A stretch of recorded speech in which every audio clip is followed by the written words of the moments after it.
Welcome, welcome, welcome. If this is your first time meeting, welcome. I am the Fire Child, and it is a pleasure to have you here in this space with me today. And if we are old friends and family, welcome back. Welcome back. Also, if you are new here, make sure y'all drop your name down in the chat so that I can greet you properly. Say hello. What's up? How you feeling? Welcome, welcome, welcome, everybody. Today's discussion, my fireflies, we are going to be talking about something that completely changes the way women experience relationships and attraction and even their own power. I am excited to talk about this topic today. If you're seeing this from your For You page or seeing this from the video that I posted a couple hours ago, then is right on topic for that video. If you haven't seen it, go to the page, like it, interact with it to let me know that you saw the initial video of this topic: magnetism versus chasing, the womb magnetism versus the masculine pursuit. That is the topic for today. And um, we're going to get into this topic for educational purposes only. Nothing that I am saying is meant to be used and manipulated or weaponized in any way, shape, or form. This is for growth and development and for the greater good of all that is involved. So if you are joining, what's up, what's up, what's up? Welcome, welcome, welcome. Make sure you drop your name down in the chat if this is your first time so I can greet you properly. Welcome, welcome, welcome. We'll give y'all like 2 more minutes for TikTok to get the invite out to everybody. Then we're gonna go ahead and jump right into it because I don't want to be too winded. So make sure if you are already here, make sure y'all have your notebooks. Make sure y'all have your tablets, wherever to take notes, because I'm gonna be dropping some gems. And I definitely want y'all to show love to make sure that you're picking up what I'm putting down. Welcome, welcome, welcome.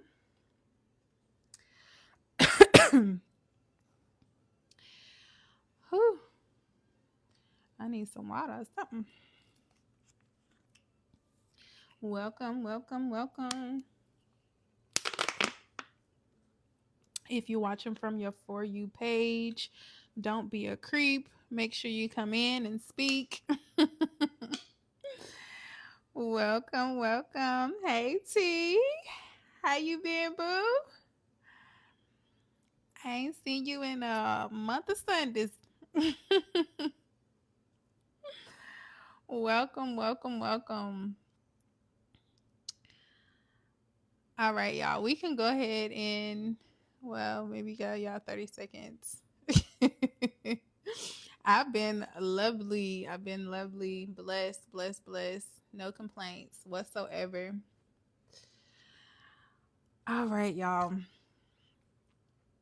It is 5:10. Let's go ahead and get started. So, again, my fireflies, tonight we are talking about something that completely changes the way women experience their relationships, their attraction, and even owning their own power.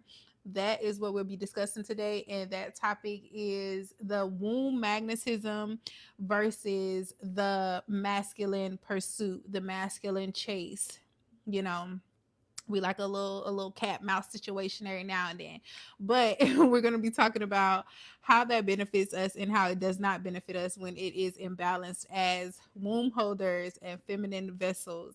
So most modern women were taught to chase success, to chase stability, to chase relationships, to chase validation, but the truth is the feminine or the females, the feminine energy was never designed to chase. It is a portal of attraction. It is a portal of magnetism. And when you know how to use it, you will never feel the need to chase anything. You literally can sit in that power of knowing who you are and allow things to just come to you effortlessly. The feminine was designed to magnetize. It was designed to amplify and to embody the masculine principle. So when you are in the presence of masculine energy, whether it be your own or whether it be a counterpart or just the energy around you, when you're in the presence of that, your feminine energy should magnetize that. It should amplify that. Okay. So when that principle gets reversed, as over time we have seen it be reversed, when it gets reversed, women end up exhausted, they're overperforming, and confused about why relationships feel like work instead of attraction. And this goes out, no shade to the 50-50 girlies, no shade to, the lavender marriages and things of that nature. It's no shade to any of that, but it is a direct reflection of you being more masculine than you are feminine. And for those who desire that, that's cool. There are some masculine presenting women who prefer it that way, and that is 100% okay. But if you are a sister that does not prefer to have a feminine counterpart, who, and by feminine it doesn't necessarily mean that they are not heterosexual, but feminine meaning they want you to split the bills, feminine meaning that they're more emotionally unregulated than you are, feminine meaning that they're not providers, that they're more roommates than actual masculine protectors and providers and containers that you desire. If that is what you are desiring, for one, drop some fire down in the comments, and I'm going to show you how to attract that, not just in your romantic relationships, but also in the way that you attract life. Like, we're also conditioned to believe that we are supposed to, as entrepreneurs, that we're supposed to perform like men do in entrepreneurship. And I, for one, have never experienced, well, I have experienced it, but I haven't subscribed to the ideology that you're supposed to hustle and bustle. I've never been a part of hustle culture. I'm way too lazy for that. And you would think that being an entrepreneur for over 10 years, that, I can hustle and that is not my tempo, my loves. I am not a part of hustle culture. I never have been. I'm a very much so, if it ain't easy coming to me, I don't want it, because I like things with simplicity. I like things with ease. And even when I'm performing at a high level, the reason why you see me performing at a high level, when I was doing 4 or 5 hour trainings for over a year, absolutely free every single week, when I was doing retreats, when I was doing events every other month, when I was doing all of these things as a one-man band, it wasn't because I was in hustle culture. It was because all of those things gave me energy, because I was doing it from my feminine energy. All of those opportunities came to me easily and effortlessly. I didn't feel overworked for the most part. But when I did get into the point where I was being in my masculine energy, it would be evident, because I would burn out soon after. That fire would soon burn out, because it wasn't that what I was doing was in my masculine, but the way that I was performing in the scheduling, the schedule of having to keep up with the algorithm, having to keep up with the demand of the offers that I was putting in, not centering my offers around my cycle, my womb cycle, things like that. It still made me burn out to a degree, because I wasn't fully giving my feminine energy all of the respect and the honor that it was due. So when um again, when that principle has been reversed, women end up exhausted. We end up in businesses and hustle culture, and trying to perform like men in entrepreneurship. You will see these women with these, y'all ever had a black woman be your manager or your boss, and is very much so aggressive and trying to way too hard to prove a point, like those type of energies, that's that over masculinity. That's that relaxes is never that serious energy. You can be very good at what you do without having to adapt to a male demeanor or a masculine demeanor in how you do it.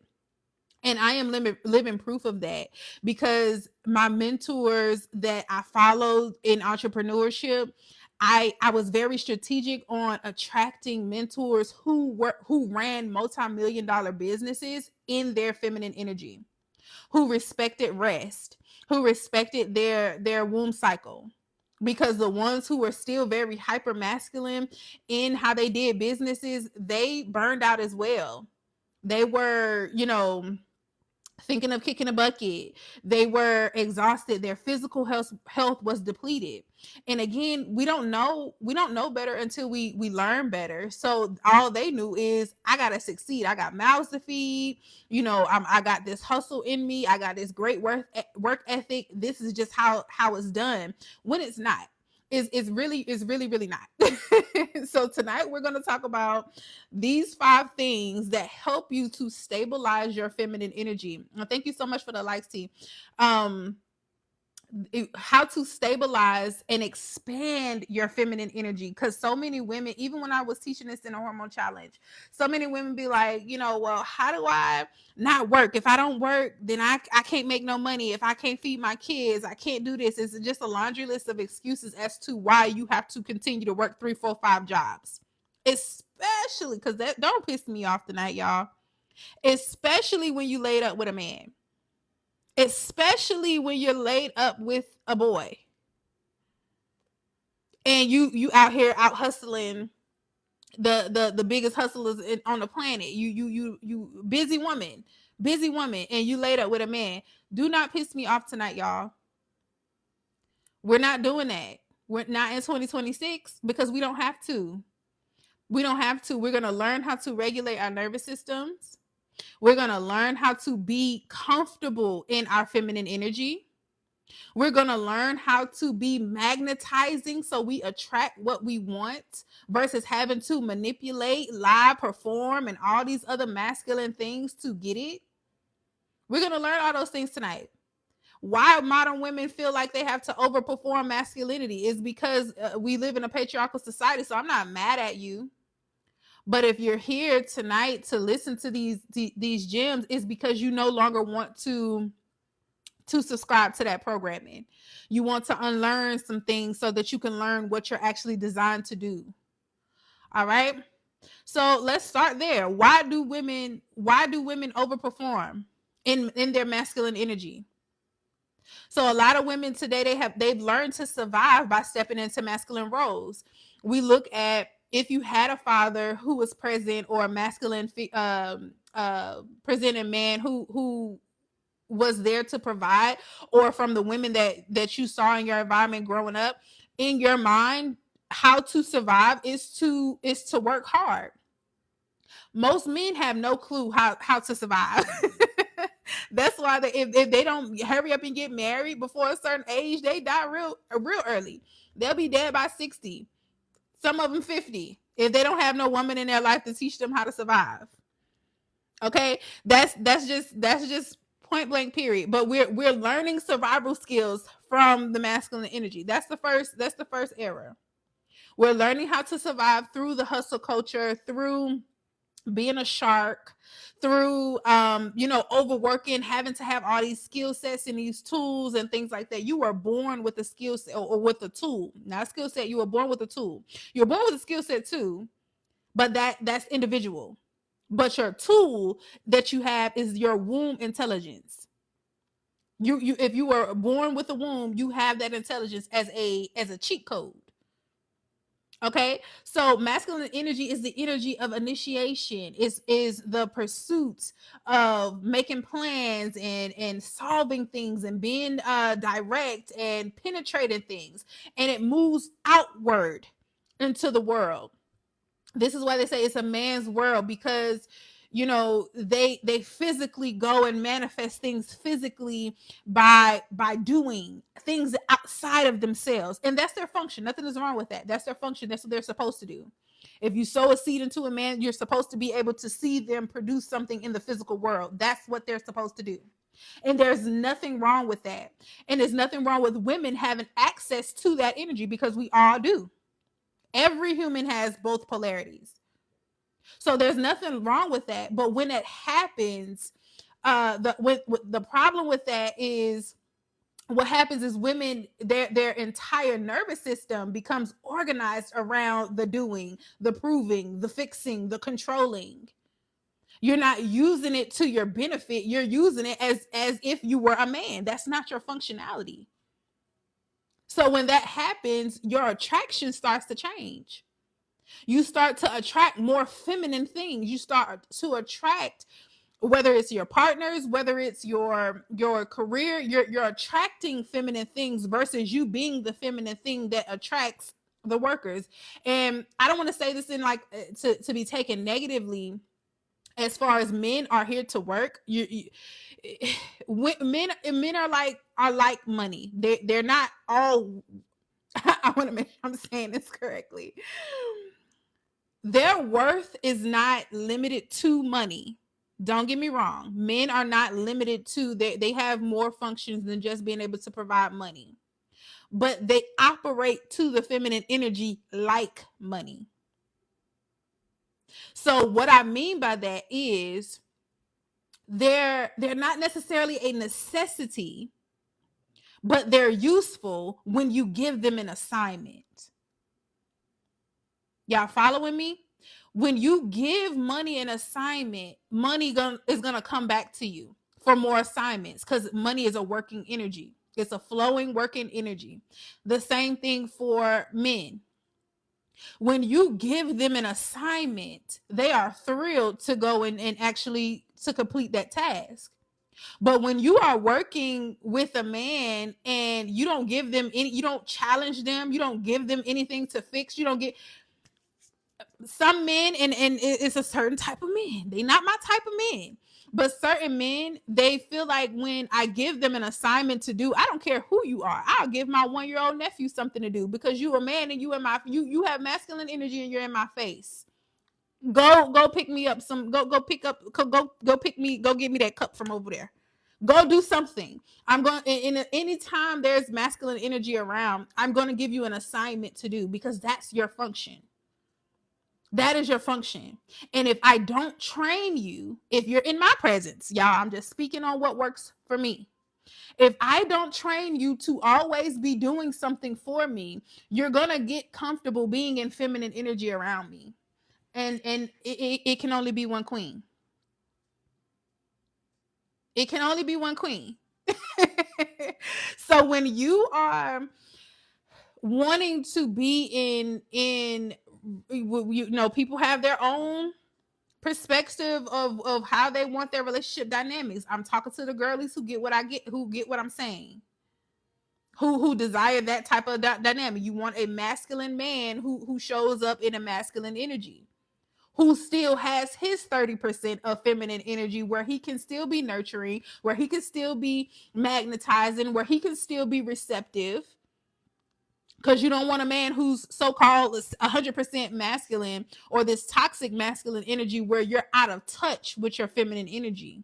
You want him to still be tapped into and tuned into his feminine properties as well. However, you want it to be balanced. You want it to be balanced, where he's not trying to out pretty you, where he's not trying to compete with you. It's complementary. Because when the attraction changes, the masculine energy is designed to respond to the feminine energy. It's designed to respond to it, not birth it, not steer it, not lead it, but to respond to it. The feminine energy is the seed. And quite as kept, a lot of y'all women just aren't creative. You're so out of touch with your feminine energy. You're so out of touch with your creativity. You're so out of touch with your shadow that when you are presented with masculine energy, you can't give it instruction because you're operating in that same energy of needing to be told what to do. Some of y'all swear y'all you're so bossy, and so, and I can do this by myself. You're so independent, but you still need to be told what to do. This is why you're still working a job that you don't like, because you need a boss. You still need to be told what to do. A lot of y'all think y'all not being told what to do, but really you listening to your mama, you listening to your broke single friends, you're listening to a whole lot of other people, because you're not, if you were listening to your own divine guidance and your own Ori, your own higher self in your function as a feminine vessel, you still would be sovereign enough to still not need validation from everything and everybody else. Some of y'all listening to social media, but you still need to be told what to do because you're in your masculine energy.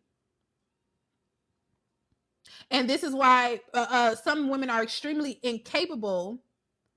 Well, you are capable, but you still feel invisible in your relationships. And they're leading the dynamic instead of creating the field. Like you don't need to lead from the front. You lead from behind. You lead from beside. You don't need to lead from the front. When have you seen in war? When have you seen the captain on the front line? When have you seen the sergeant, the lieutenants on the front line? They're not on the front line. They're giving commands from wherever they're safe. That is the feminine energy. You're still the leader. You're still giving the directions to whoever's on the front line. That's what your soldiers are supposed to do, but you're not on the front line. Should you still be capable of getting out there if necessary? Absolutely. We're not depending on the masculine energy to do anything for us. We're not dependent for them financially. We're not dependent on them sexually. We're not dependent on them emotionally. We're not depending on them for anything. But when we come together, it's collaborative in a way that is complementary. Nobody's out of place. Okay, if y'all picking up what I'm putting down, y'all drop some flames down in the comments, and we go to the second part: how attraction actually forms. How attraction actually forms. Y'all following me? Welcome, welcome, welcome. If you're just tuning in, make sure you drop your name down in the comments so that I can greet you properly. Welcome, welcome, welcome. So, number 2, how attraction actually forms. How attraction actually forms. Attraction isn't created through effort. It forms through that polarity. It forms through the masculine and the feminine energy. Polarity is the energetic tension between the two different forces. And eventually we'll get to the topic of androgyny, because that's the overall goal. But y'all ain't ready for that conversation yet. Y'all still in duality and polarity. So we're gonna work right there for right now. That's the sweet spot right now. So masculine energy naturally moves toward direction. Okay, it moves toward direction. It moves towards challenges. It moves toward pursuit. That's why, people say, once they stop having the chase, that's why they always chasing more. That's why they always pursuing more. And to a degree, this is accurate, right? That's their nature. That doesn't mean that they can't evolve past their animalistic nature, but it is their nature to pursue things and to want a challenge, right? So the feminine energy is naturally going to organize the space. It's naturally going to be emotional. Is naturally going to be reciprocity, reciprocal. That's why you'll see women say, I'm gonna give you what you give me. What, I'm a reflection of you. And again, to a degree, that is accurate, because if you don't have the problem with that is that a lot of women don't have their own identity. So this becomes you just being a follower and being easily manipulated into being something that you're not. Just as easy as it is for your parents to manipulate you into being something that you're not. A lot of women get into these relationships and they do the exact same thing. Or you get into a career and you do the exact same thing. You'll get into spirituality and you do the exact same thing. At some point, you have to realize that it's you who do not know who you are. And that's why you're so easily manipulated, because you have no clue who you are. So anybody who tells you anything that sounds good, you're just following that boat. And we're not going to do that. We're not doing that in 2026. We're going to figure out who we are, and we're going to move in that energy with ease and with divine guidance and with patience and with a calm, regulated nervous system. So when women or a woman is relaxed, embodied, and present in her feminine field, it creates an invitation, not a performance, not a strategy, but an invitation. And the masculine energy moves towards that invitation. You should not and this is coming from, a former head hunter, okay? I will admit, I'm not teaching or telling y'all nothing that I did not have to grow from. A mindset that I as is a dominatrix type of mind control type of girly who, I can run with the best of them in my masculine energy, but presented very much so feminine and cutesy to the point where it would be dangerous for a lot of these men, and they didn't even know what they were stepping into. However, we've graduated, thank God for growth. Okay. So I'm telling you this because I've been there. I've been there.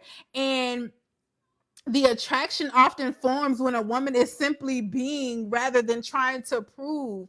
And I'm using the masculine and the feminine energy, and focusing on relationships, not necessarily focusing on a relationship, but using a relationship context to make it easier. But I want you to apply this principle to all of the areas of your life, because it works in all of these areas: your relationships, your spirituality, your career. It works in all of these areas.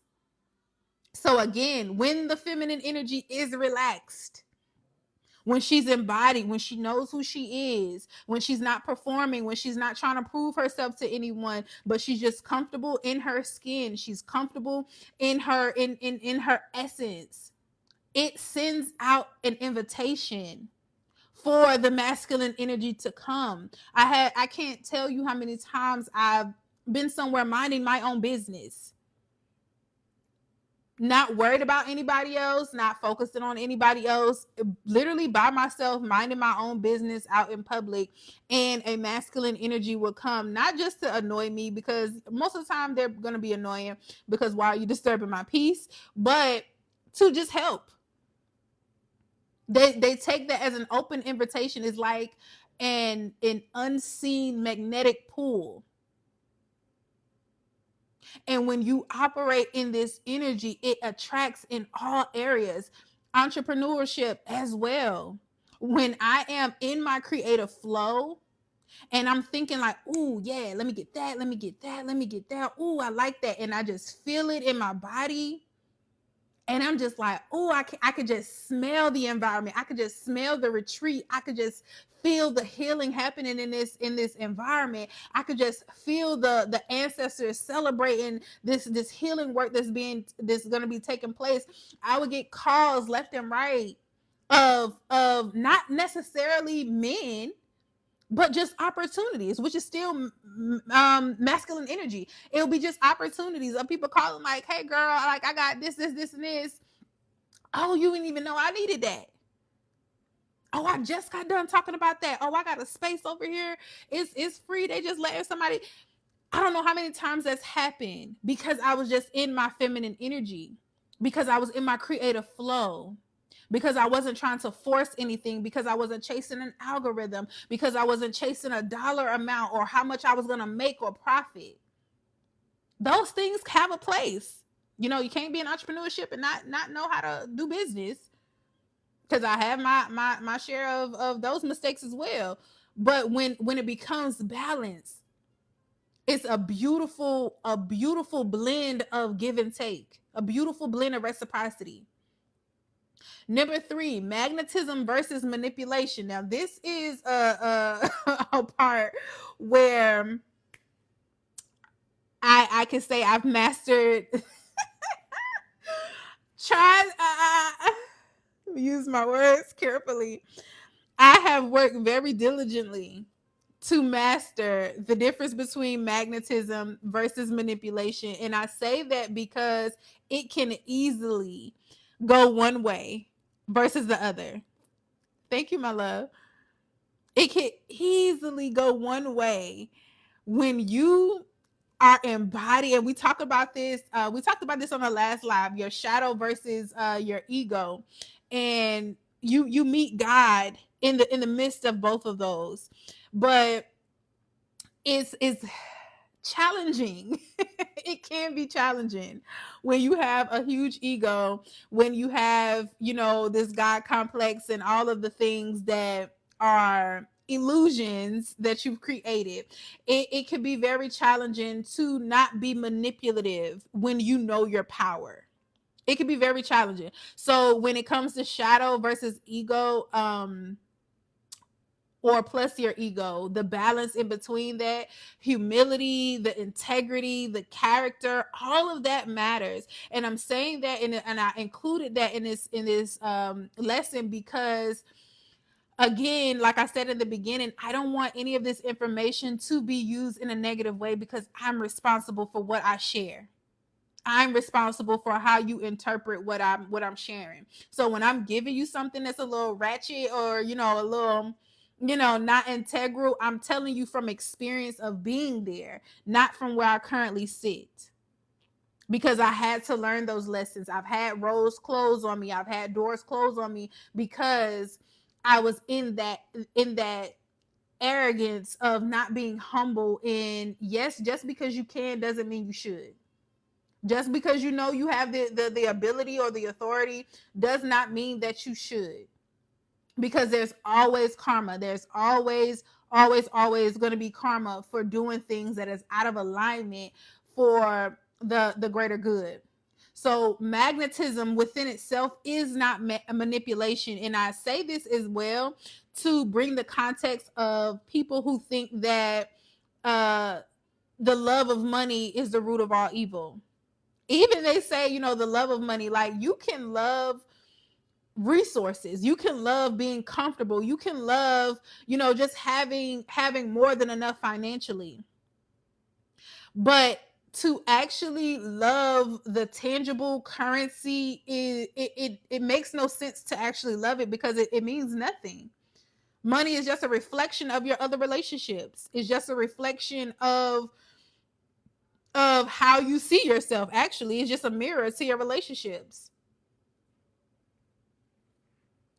So when you're magnetizing and you have this idea that people who make X amount of money, you can't be have good character if you make all these millions of dollars, if you're billionaires because you're doing something unethical. That's not true. That's not true. That is not a fact. Although a lot of people who have become that way, some may say that they are evil or they're manipulative and all these other things.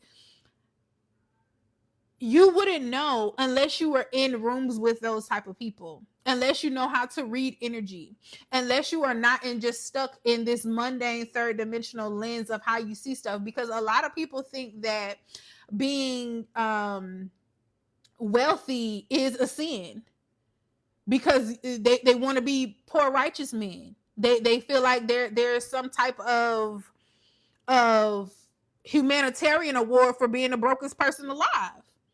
And for me, I don't subscribe to that narrative. I think that to be a reflection of God is to be a reflection of abundance.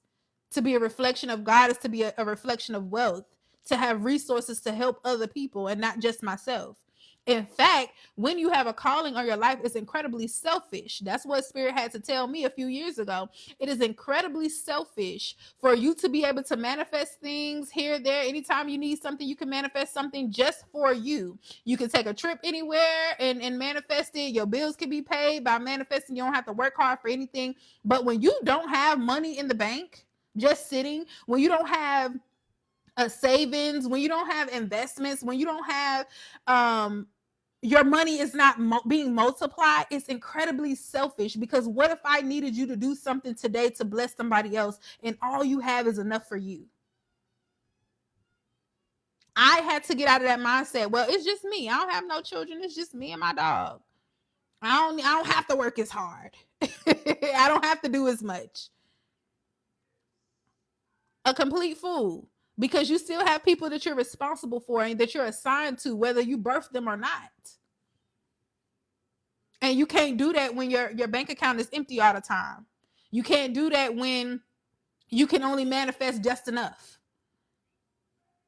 Get out of that survival mentality.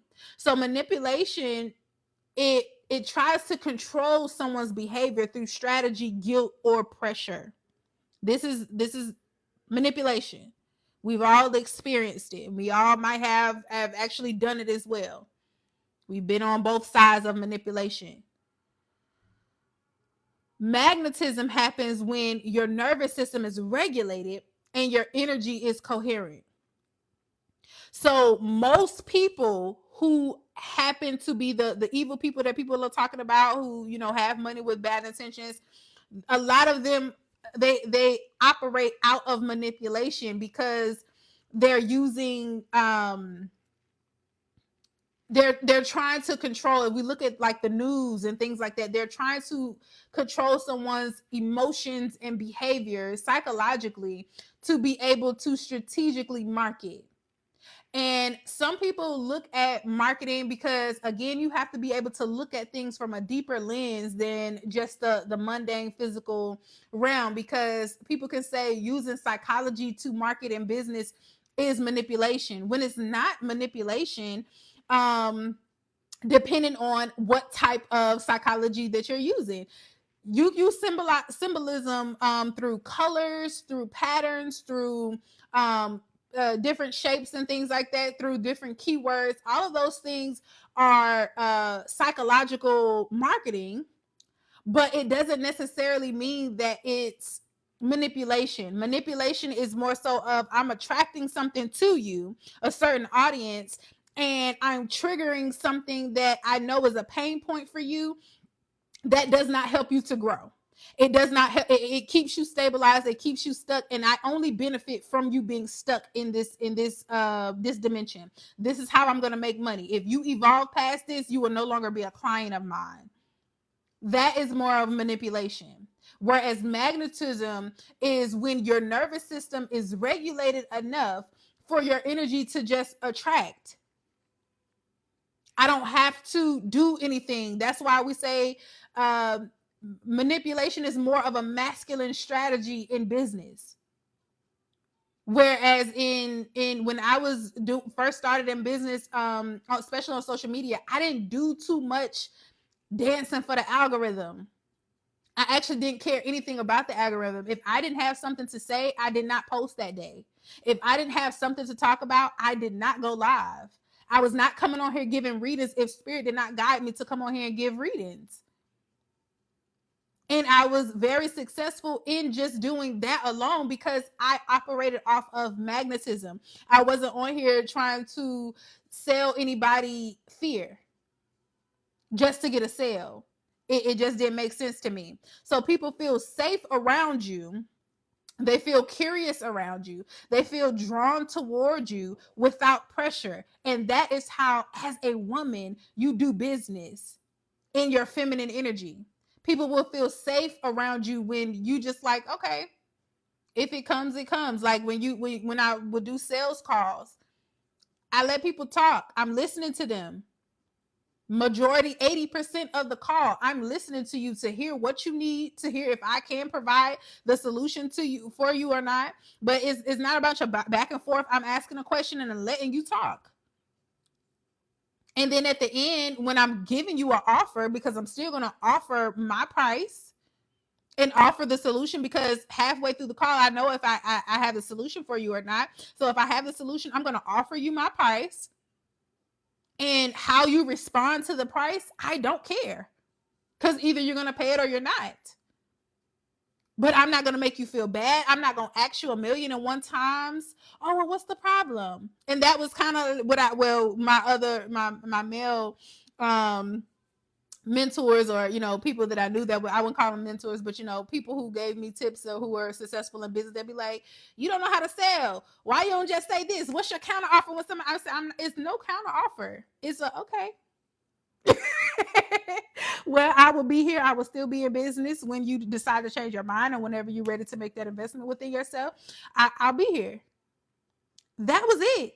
It is no pressure, because I want people to be comfortable in making decisions when they shop with me. When you're booking with me, I want you to be confident that, for one, I didn't sort out you. You saw me, whether it was on a live stream, whether it was on your feed. You saw me, and you decided that I had something that at least pulled you enough to book a consultation. And in that consultation, you got a little bit more confirmation if you got all the way to the end where we're talking about prices. So when you're ready to now invest into yourself, because it's never a money issue, it's something else that I learned. It was never a money issue. It's a value issue.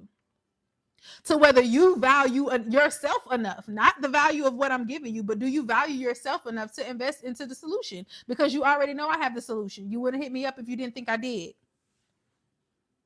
So there's no need to pressure. There's no need to badger. There's no reason to continue to ask people a million different ways. "Oh, are you sure you can't?" Because then when you have people who buy things and then as soon as they finish making the purchase, they feel some type of way.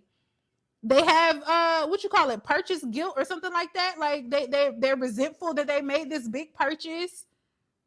You didn't make them feel comfortable. You didn't make them feel confident when they made that purchase. When somebody makes a big purchase, it should be like buying a Bentley.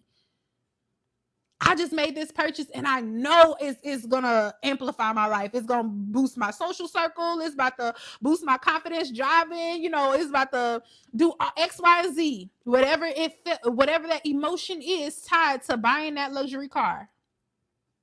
That's what it should feel like when people are investing into you. Any service, any product.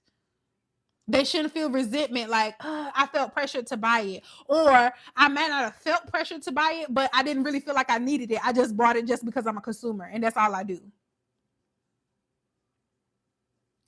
Okay, so when we're in our magnetism, that's what happens when we're in business and we're doing business as entrepreneurs. It's less about doing something to someone and more about just the energetic environment that you create for them.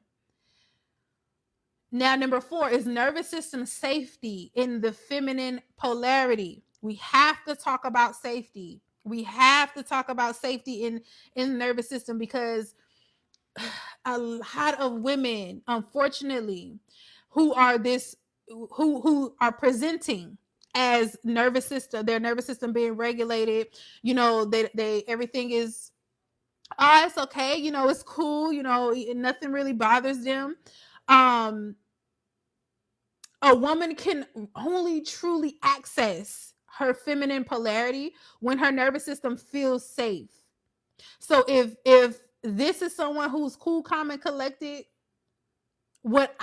because I can see when these type of women present themselves in that manner, and I know for sure that you're either in a toxic relationship or you're in a toxic working environment and things like that.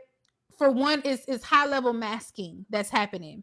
You know how to survive enough to not show people, especially women who experience DV.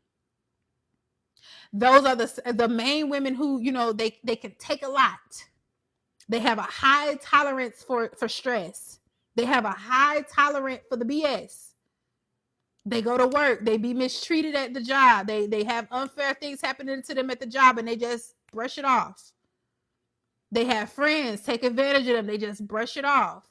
And these are the same people that when their shadow has reached its peak, they spaz out and people get hurt because they've reached their capacity and they have no container on how to regulate their shadow. So when we're talking about our nervous system safety, the body, when it's in survival mode, it moves into control. That goes back to the manipulation. That goes back to the masculine principle. When you're in survival mode, you can't help but to be controlling. This is why I had to be very particular about the type of people that I kept around me when I was in college, after college, around those years, because I was in and out of the clubs and you know, hanging out and stuff like that. But those type of women who live off of survival, who hungry. I ain't never been that hungry. I always been low key a little brat. Like I've always had a safety net. If I decided to indulge in that, I've never, you know, I wouldn't say I got it out the mud type deal. Because I've always had some level of support if needed. I've gotten a lot of most of this by myself because I didn't have any guidance. However, just a safety net to fall back on if don't none of this work, I've always had that. But when you are encountering people in the world who been on their own since they about 14, you know, 4-5 different children and baby daddies, who, you know, in the strip clubs selling their body, doing all these, that was my target audience for a long time. Why? Because they had the money to afford my services, and because they were very sweet girls. But the way that their minds, these, again, what we just talked about, women who present themselves as having a calm nervous system. They present themselves, they're very good at masking. But when you get to know them or their situation, or when you can just see, you can tell that they hurting inside. And they're only given this as a means of manipulation because that's all they know. This is where the people pleasers and narcissists are the same people. One of them just presents sweeter than the other one, but they're the same people. People pleasers are only being nice to you, only going above and beyond so that you can do something for them. They're not doing it out of the kindness of their heart. They're not doing it, even though they'll tell themselves that, or they'll tell other people that to feel like a victim. That's not what they're doing. They're being nice to you because they expect you to be nice back. They're in hopes of you being nice back. They're loving on you aggressively in hopes that you will love them back because they're looking for something.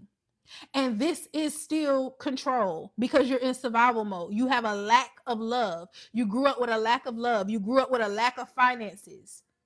So everything that you do, everything in your environment is out of the lens of control and manipulation. And these type of people, unfortunately, just cannot be trusted. When you're at a different consciousness, they can't be trusted because it's their nature to operate in this way.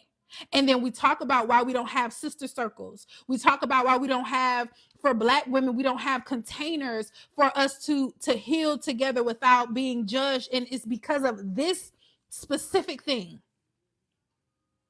Women who are brought up in survival, women who, even if you weren't brought up in survival, I wasn't brought up in survival, but I adapted that because of my lifestyle choices. I didn't grow, I experienced survival because I had two sides of the family. One was wealthy and one wasn't. So I had the experience of what it would feel like to be in survival, but I never had to operate in survival until I did. So when you have women who don't, their baseline is survival, their baseline is control. Anything that you're doing to them, or anytime you're, even if you're being nice to them or you're showing them love or whatever, in the back of their head, you're it's always a motive behind it, because they associate people being kind to them as still to people that are trying to manipulate them, or people who want something from them. That's all they know. And this is not to say that these women still don't need healing and that they still don't need a space to grow and heal. They absolutely do. And I welcome all of that. But the underlying is the boundary of how much access I actually can give you. I can only be a guide for you. I can't have a personal relationship with you until you get out of that condition, and until your nervous system is regulated. And a lot of you miss out on friendships because you don't see it. I can guarantee you don't know that you're that friend, because in your mind, like I've experienced it enough to know I never get mad at those type of women, because I know that it's not You don't mean any harm by it. It's just your programming. It's just how you are. So I just naturally just distance myself, but it's not your fault. It's just all you know.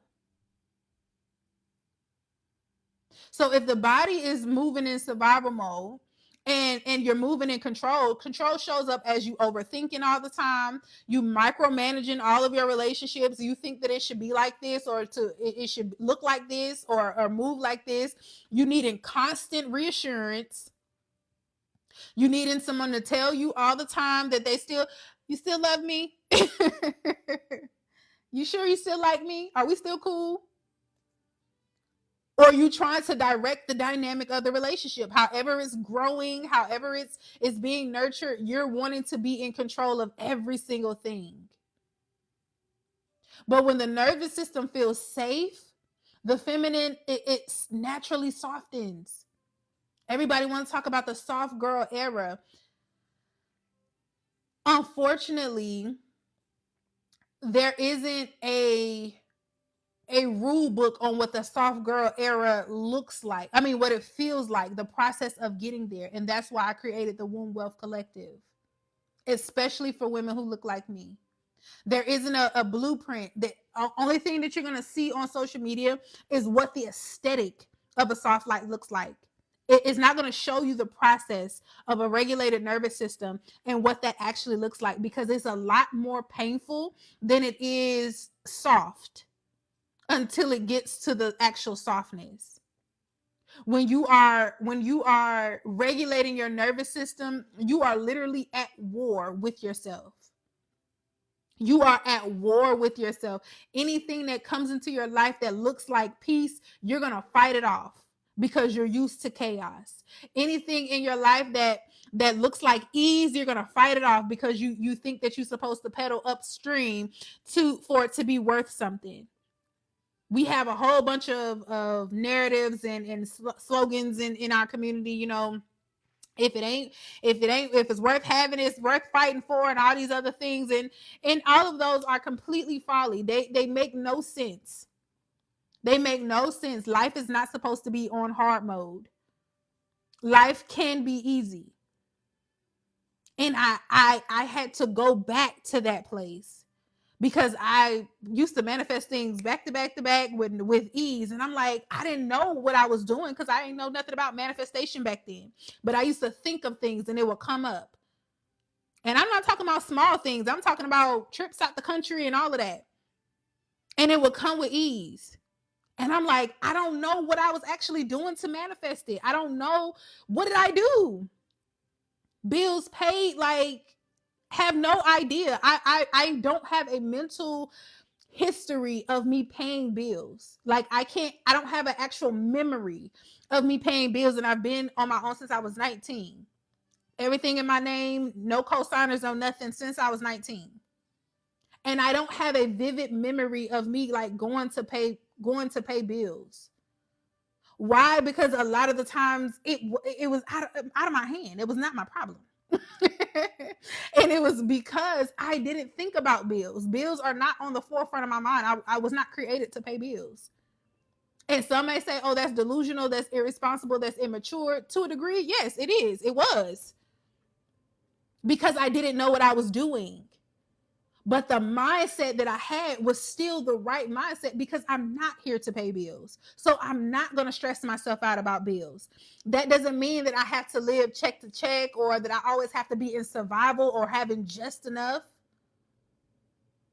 It's not about that. It's about having more than enough to not think about bills.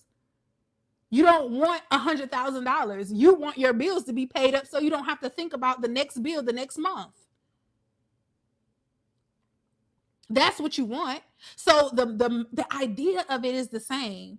I just had to structure it in a way that was more mature, in a way that didn't make it a burden on other people or make me dependent on other people.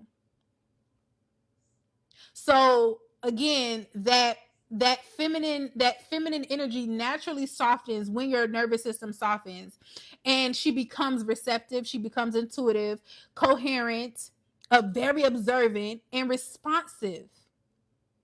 Not reactive, but responsive.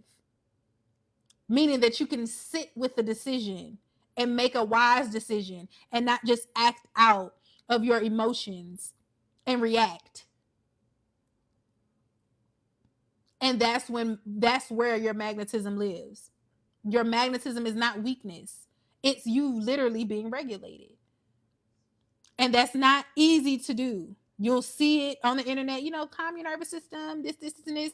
And I had to learn the hard way, like, y'all Negroes act like this is not a real process. Like, when I created the Womb Wealth Collective, it was because, for one, it took me 2 years to actually live the experience, to have something to put into a structure, to be able to present it to others. I already had the hormone challenge, and all I needed to do was tweak it in a way to expand it. And this was the missing piece. But I had to go live it before I could put it into a structure to be able to teach it. And when I say it wasn't easy, it wasn't easy. It's still not easy. To regulate your nervous system is to literally, we say it so casually, unlearn and relearn. It's one thing to do it mentally. I mastered it mentally, like maybe 8 years ago, how to mentally change my mind.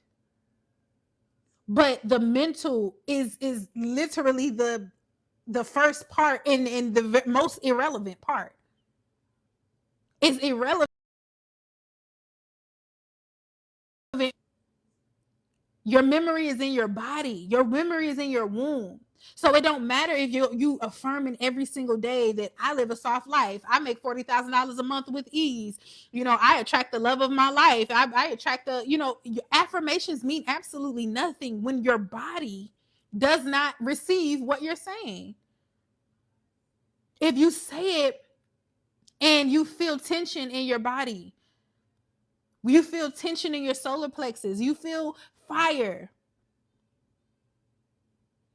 you feel butterflies, you feel anxious, you feel your heart beating faster when you say certain affirmations, that is your body telling you we are not coherent to what you're saying.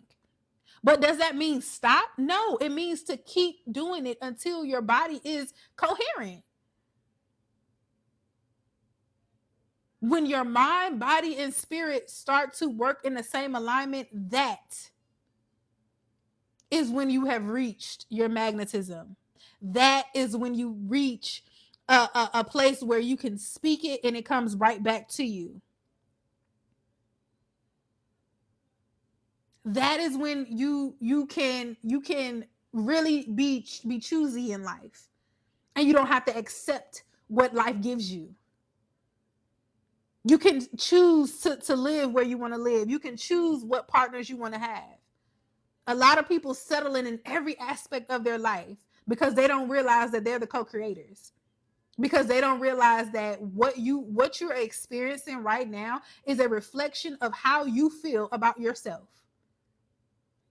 You feel like you're not worth a better relationship. You feel like you're not worth having more money. You feel like you're not worth having trustworthy people around you to support you. You feel like that's what you're worth. And it's more than just, and this is, I was angry when I first started doing this work. I was angry for a good 6 months. And I could not understand why I was so angry. And I'm like, I know I'm feeling anger, but I cannot pinpoint why I'm so angry. And I was so angry because it was like the realization that everything that's been, that you've gotten in trouble for, everything that you've been shamed for, everything that, was being taught to you, all of it was a lie. And not only was it a lie, it was a lie that held you back from your greatest potential. Because you didn't believe this until you did. And you didn't start believing it until you were like, okay, well, it's showing up in my finances this way. It's showing up in my relationships this way. It must be true. And it wasn't true. And I started to believe it based off of, not just because I just wanted to believe it or I didn't believe in myself, but because I started to believe that this is the proof of it. You can't be delusional, but for so long. It was showing the proof of it. My relationships are failing. My businesses are failing. My spirituality is failing. The works that I'm used to working, they ain't working no more. So something is failing. What am I doing wrong? And when I sat with it, it wasn't what I was doing wrong. It was the mindset that I had behind it, and my body not incoherent with it. My body being rejecting everything that I was affirming. My body rejecting everything, because I'm a mental person. I'm very heady. So I'm like, I know for sure it took me 10 years to learn how to meditate properly, effectively. So I'm like, I got the mind work. You know, we cool with the head. That's just the beginning. That means absolutely nothing when you're talking about sovereignty, when you're talking about divine union with your masculine and your feminine self. It means absolutely nothing to understand what's being given to you.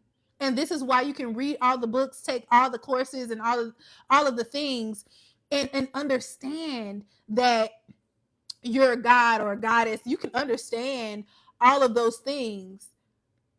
But when there's no integration, there's no practical application of how do I actually integrate this to make it work for me. All of my mentors, they didn't even know. All of my multi-million-dollar millionaires, they were like, you need mindset work. You need mindset work. And I'm like, nah, my mind there. It wasn't there. But mindset work wasn't what changed. That wasn't what pushed the needle for me. You need embodiment work. Learning how to regulate your nervous system is embodiment. It's more than just your head.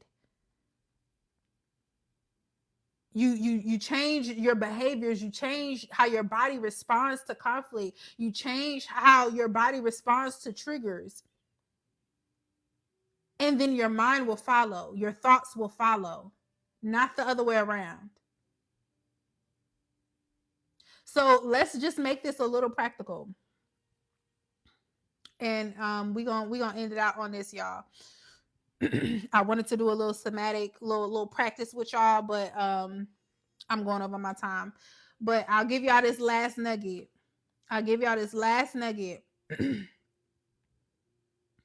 Chasing energy often looks like initiating everything. So if you're that person who, I got a text first, or you know, in the world of equality and feminism, a lot of that y'all don't really realize. A lot of these feminism movements is nothing but patriarchy dressed up in a bow, because y'all still don't understand what it is to be feminine. So it's initiating everything, wanting to be in male dominated roles, trying to prove your value, over explaining yourself, feeling anxious if someone pulls back or someone feels uninterested and things like that, trying to manage someone else's emotions, making someone like you, trying to and over explaining is something that I really had to work on, because you know I'm very detailed. I'm very detail oriented. I'm very, you know, if I tell a story, I got to tell you every single detail. And I said I was going to work on that with my live streams as well. That's what stopped me from getting on live, because I don't want to be on here for hours. I used to be on here for 4 or 5 hours, y'all. Yeah, I know if y'all was back in the days. You know, I used to be on here for so long, but I'm like, now I have my notes. We're going to get these key points. Y'all going to get these gems, and I'm going to go on about my business. And I'll give y'all a couple, you know, story times in between. But over explaining yourself is still chasing energy. It's trying to be understood, trying to be, you know, because I'm so used to, you know, growing up having to nobody understand. And not even just growing up, all of my life, even as adults, even to this day, people will not understand you. And I had to learn that some people intentionally misunderstand you, and some people just aren't at your consciousness to be able to understand you. Either way it goes, it's not my responsibility to make you understand. You either get it or you don't. And that was the most empowering decision that I made. I'm still working on that as far as how I come off in content, but as far as my day-to-day life, I've cut all of that out. I don't try to explain myself. I don't try to explain my decisions. I don't try to explain anything other than what I want to explain. And if when I'm explaining it, I'm done. What you got from that is your interpretation of it. No, I'm not elaborating. Because I don't need to. You either got it or you didn't. I'm very clear. And when you are very clear, you can confidently say, no, thank you. I said enough. No, I don't care to explain anymore. And that's you taking back your power. Because again, you never know. It's still either always one of the two, where you're over explaining yourself. You're over explaining yourself to someone who is intentionally trying to misunderstand you, or you're over explaining yourself to somebody who's not going to get it, whether you explain it a million different times. The only time I continue to explain myself is if I'm talking to a child. And even with them, I'm not even explaining so much. If I'm talking to my niece, I'm like, okay, this is this and this. She's like, oh, why this and that. By the time I answer the second time, she gets it. So if a grown individual can't do the same thing, that's a you problem. Magnetic energy looks different. So it's going to look like being present in your body. Are you fidgety? Are you swaying? And I understand the sway. The sway is, a neurodivergent thing. So the swaying is not as much, but still being intentional, because I noticed that even when I'm rocking or swaying, when I am aware of that and I say stillness, I still stop. So in a way, it's more of a regulating thing, but you're still not present when you are moving back and forth. You can't sit still. You're fidgety. Magnetic energy is also allowing space for the pursuit, allowing yourself to be pursued, allowing yourself to be. This works even in job interviews. When you go into places that you're applying for, when you go into that space, take up the space of knowing that you called me because I qualified. You looked at my resume, you looked at my application, and you called me because I qualified. I don't have to come in here and perform for you. If you're on a date with somebody who pursued you, you don't have to go on that date and start performing to be liked. They already liked you. They invited you. So allowing space for people to continue to pursue you. Don't put your foot in your mouth trying to overperform. Expressing desire without pressure. You should be able to say what it is that you feel. Say your needs. And a lot of women struggle with this because you don't know what you want. This is why all of this work starts with identity. Who are you? What do you want? What are your needs? If you cannot express this, you shouldn't be looking for anything, because everything that you attract is going to be a fragment, because you have no clue what you want and who you are. So being able to express your desires without feeling like, oh, but I don't want to tell this person. Y'all know the girl who, well, she's not a girl. She's a older woman.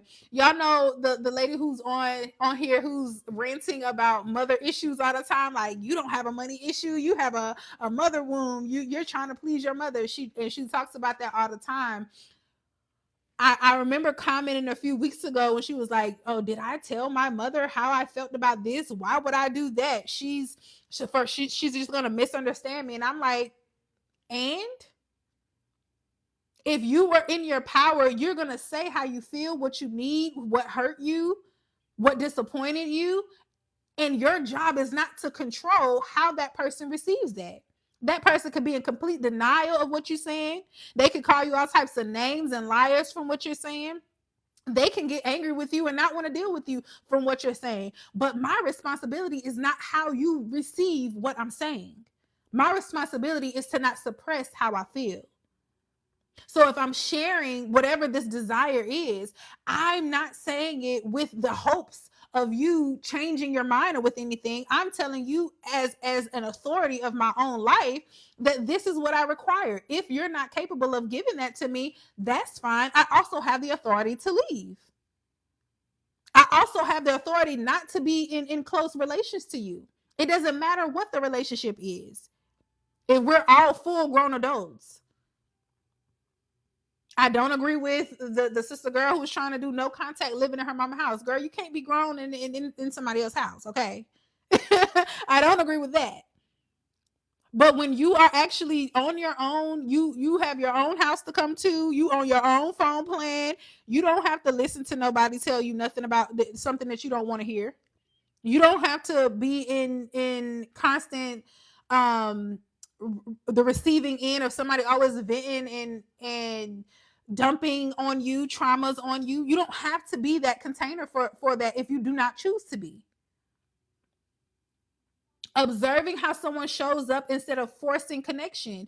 This is the example of that. If I see someone, it's the difference between knowing someone's character and knowing just someone's behavior. Your character is a representation of your collective behavior.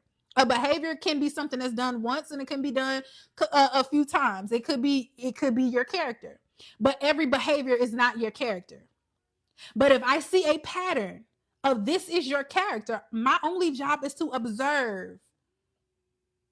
My only job is to observe as the feminine energy in my womb magnetism. I'm going to attract what I attract. And all I'm responsible for doing is observing what your behaviors and your patterns are. I don't have to force that connection because once I observe that this is your character, I simply just detach. We're not a fit. It doesn't require me to have a whole thesis on it. It doesn't require me to give you no closure. It don't require me to do nothing but detach myself because I don't owe you an explanation. This is also how y'all get so easily manipulated because y'all fall into the need of having to have closure for everything. Everything does not require closure. Most things do not require closure because people know what they'll be doing. Grown adults know what they're doing. Most times out of none, they know exactly what they're doing. And I don't fall into the category of feeling the need to explain myself to tell you what you did to offend me when you know exactly what you did, because this only gives them the opportunity to manipulate you even further. This gives them the opportunity to tell you some BS to make you second guess what your intuition is telling you what was happening. Newsflash, I don't need you to validate my emotions. This is what I felt, and I'm making my decision based off of this feeling and my collective observation of your character. That's all I need. And then lastly, magnetic energy looks like trusting your value without performing it. When you know what you bring to the table, you don't have to perform for it. Your gifts will make way for you. Your favor will make way for you. When you know you're moving with good intentions, it will be evident. It's been a lot of times where I chose silence over an explanation. Feel how you want to feel. I don't care. Say what you want to say. I don't care. I'm not explaining nothing. I'm not giving my side of the story because I don't care. Everything done in the dark will eventually be in the light. And when you know you're moving with good intentions, you don't have to try to explain yourself. You don't have to try to perform for people to see your value. No, nobody wants their name to be drugged through the dirt or to be manipulated and things in that nature. But to me, my methods in doing that, it speaks louder than people's attempt to drag my name through the dirt, if that makes sense. So to sum all this up, when a woman shifts from chasing to magnetism, relationships just stop feeling like work and they start feeling like attraction again.